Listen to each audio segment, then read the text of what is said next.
ऐसे में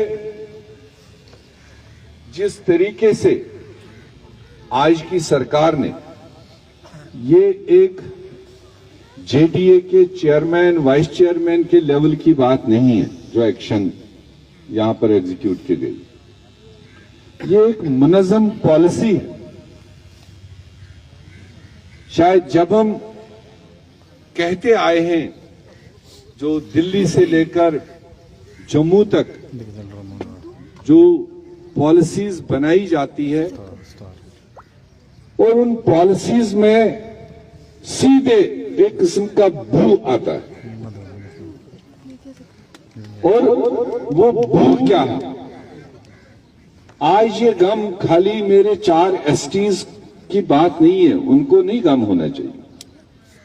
अगर आप थोड़ा बड़े आईने से देखेंगे तो जो आज की सरकारें चलाने वाले लोग हैं, मरकज से लेकर जम्मू कश्मीर तक, उनकी टोटल सोच जम्मू कश्मीर के अंदर रहने वाले लोगों के खिलाफ है।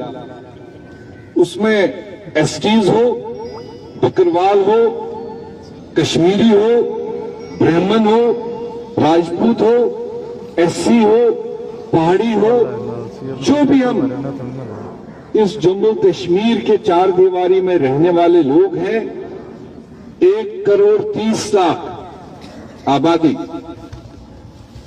ये 1,30,00,000 आबादी कुलहुम तरीके से इनके खिलाफ ये सारी साजिशें हो रही। अक्सर कहते हैं ना, कहते एक अच्छा मुसलमान इस दुनिया से चला गया और नमाज भी पढ़ता था, हज भी करता था, जो भी मुसलमानियत के फर्ज थे, और वो सारे अंजाम देता। तो उसका फख्र था ये सारा अंजाम करते करते कि जब अल्लाह ताला मुझे ले जाएगा और ले जाने से पहले मुझे खबर करेगा। उसको अपनी इबादत, अपनी सखावत पर भरोसा था। तो आखिरकार एक दिन आ गया और उसको जाना पड़ा। तो उसने वहां सवाल किया कि मैं ये सब कुछ करता आया था, और शायद कुछ इशारा भी था, आपको पहले बोलेंगे तब ले जाएंगे।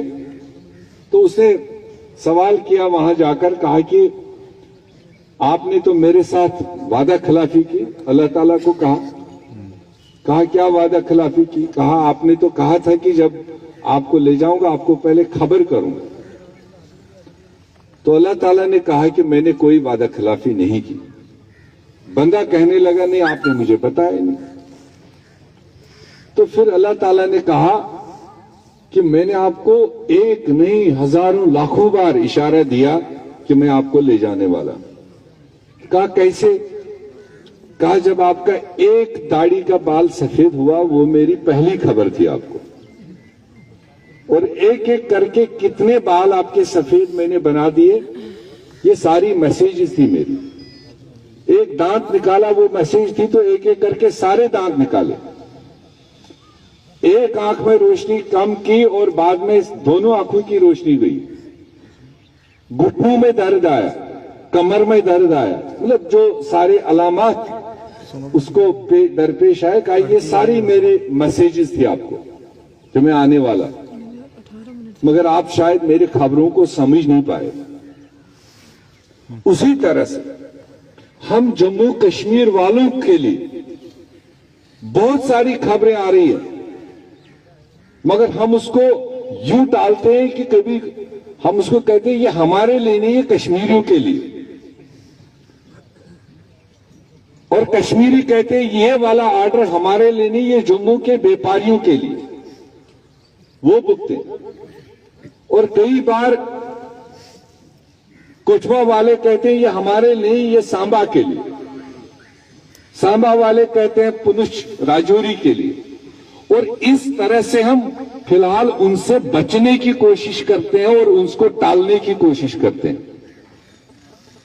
मगर मेरी बात आप याद रखना, अगर जम्मू कश्मीर के लोग अगर सारे इकट्ठे नहीं हुए इस तरह के गैर कानूनी और गैर जमहूरी चीजों को रोकने के लिए, ये आज एक हाजी साहब को पकड़ेगा, कल वहां विजयपुर में पकड़ेगा, दूसरे दिन पुलिस में होगा, चौथे दिन किश्तवाड़ में होगा और अगले दिन उड़ी में होगा और कंगन में होगा। रोज तो हम देखते हैं सड़कों पर किस किस तरह से आपस में लड़ाने की कोशिश की जा रही है, कभी पहाड़ियों के नाम से, कभी एसटीज के नाम से, कभी हिंदूज के नाम से, कभी मुसलमानों के नाम से, कभी सिखों के नाम से। तो ये सारी चीजें बड़े पैमाने पर हम सब लोगों को समझनी पड़ेगी।